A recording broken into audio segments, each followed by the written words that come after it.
जितने आस्था चैनल पर कथा सुन रहे हो, जितने फेसबुक और यूट्यूब पर सुन रहे हो, बहुत सावधानी से सुनना। जिसके घर में क्लेश बहुत मचा हुआ है, या कोई पैसा खाकर चले गया, धन नहीं दे रहा, रुपया नहीं दे रहा, और बहुत मशक्कत कर लिए, हाथ जोड़ लिया, पांव पड़ लिया, रुपया नहीं दे रहा, तो काली तिल्ली को पानी में गला दीजिए और पानी में गलाकर उसको सुबह पीस लीजिए। सोमती अमावस्या के दिन सुबह पीस कर एक कटोरी में उसमें पीला चंदन मिला लीजिए। उसको लेकर जाइए, एक लोटे में दूध और जल लेकर जाइए, 5 बेलपत्र लेकर जाइए, शंकर के मंदिर में पहुंचिए। शंकर जी के शिवलिंग को, वो जो तिल आपने पीसी है, उस तिल को आप मिक्सर में मत पीसना, हाथ से कूटिए, या कोई बैलन से या कोई वस्तु से उसको पीसिए और पीस कर उसका उत्तन तैयार करिए। उसमें चंदन मिलाकर शंकर के शिवलिंग को समर्पित करिए, शंकर के शिवलिंग को लगाइए।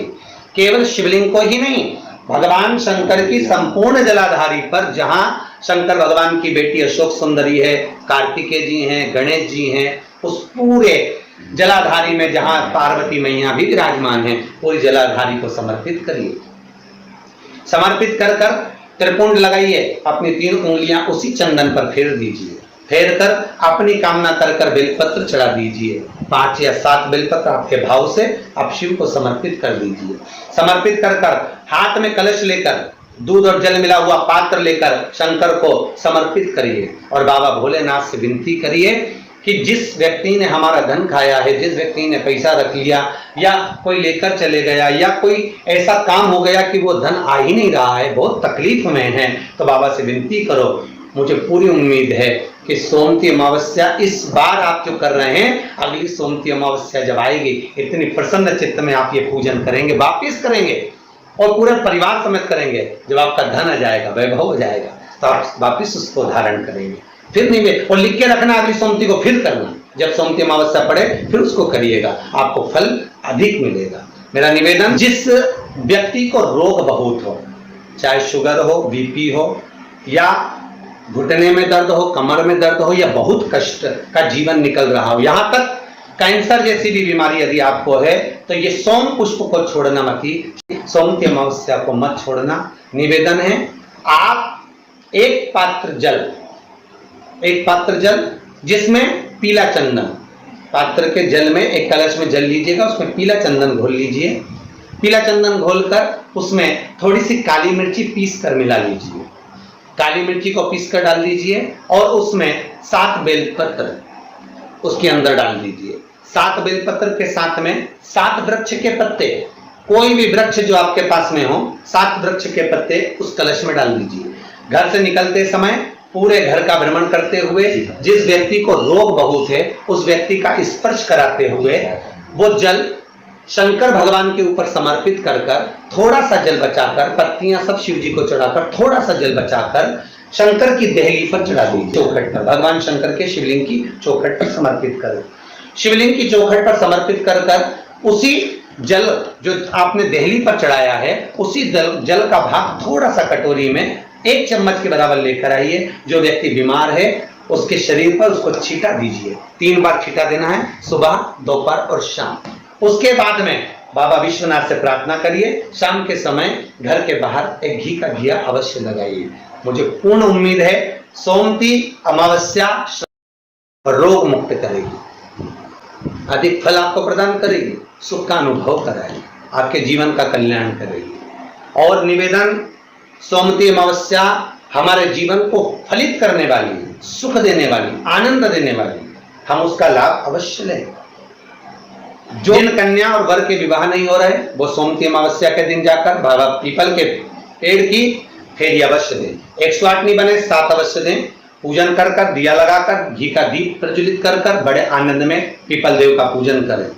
और कि गाय जब अपने बछड़े को दूध पिलाए और बछड़े के मुख पर जो फेन आए, उस फेन को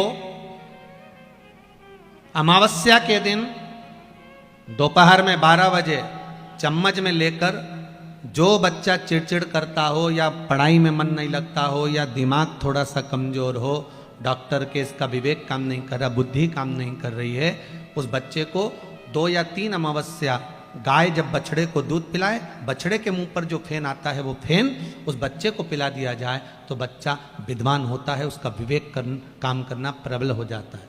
जिसके शरीर पर सफ़ेद दाग पड़ गए हों, चर्म रोग हो गया हो, चमड़ी सफ़ेद पड़ गई हो, पूर्णिमा के दिन गाय जब अपने बछड़े को दूध पिलाए, उस बछड़े का मुख में जो फेन आए उसको निकाल लीजिए।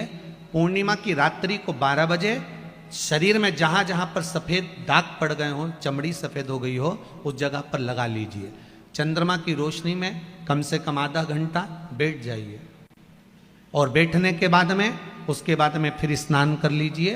2 या 3 पूर्णिमा उस फेन का प्रयोग कर कर देखिए, चमड़ी अपने असली रंग में आना प्रारंभ हो जाती है। महाराज, माता गौ माता के दूध में, और बछड़ा जब दूध पान करता है, पीता है, उसमें जो बल उत्पन्न होता है वो बल की परिभाषा कहीं वर्णित नहीं हो सकती, उसका सुख ही दूसरा।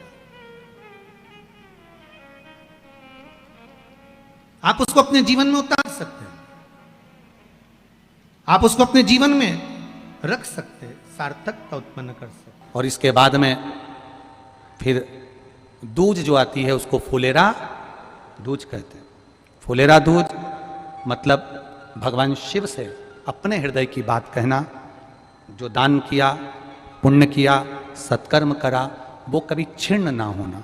अर्थात सारे व्रत, सारे उपास, सारा दान मरने से पहले हो सकता है छिन्न हो जाए, पर फुलेरा दूज का किया हुआ दान, पुण्य, सत्कर्म, भजन, कीर्तन कभी समाप्त नहीं होता। वो फुलेरा दूज। धतूरे की उस दिन बड़ी महत्वता रहती है, सुनाया था ना पहले कथाओं में। शिव तत्व को जाना।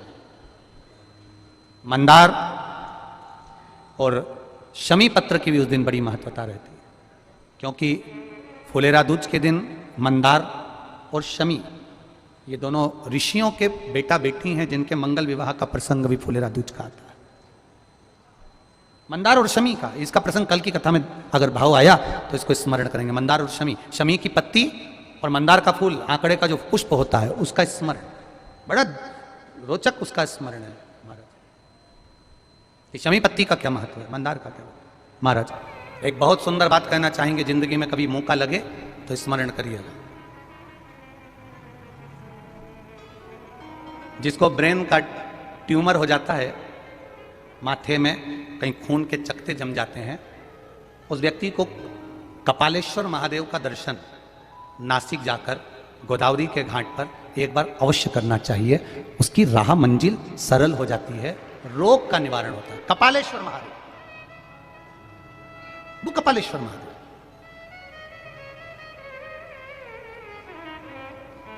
कपालेश्वर महादेव का दर्शन किया, भगवान शिव वहां पर विराजमान हो गए। हर व्रत में जो बाबा से मांगा वो बाबा ने दिया। बाबा ने कोई कमी नहीं छोड़ी गुरुदेव। मैंने जो जो मांगा देव अधिदेव महादेव ने दिया। थोड़ा समय जरूर लगा, पर मेरे बाबा ने मेरी झोली खुशियों से भर दी। मेरी बेटी जो कि कई सालों से सरकारी नौकरी के लिए एग्जाम दे रही थी, उसका नहीं हो रहा था।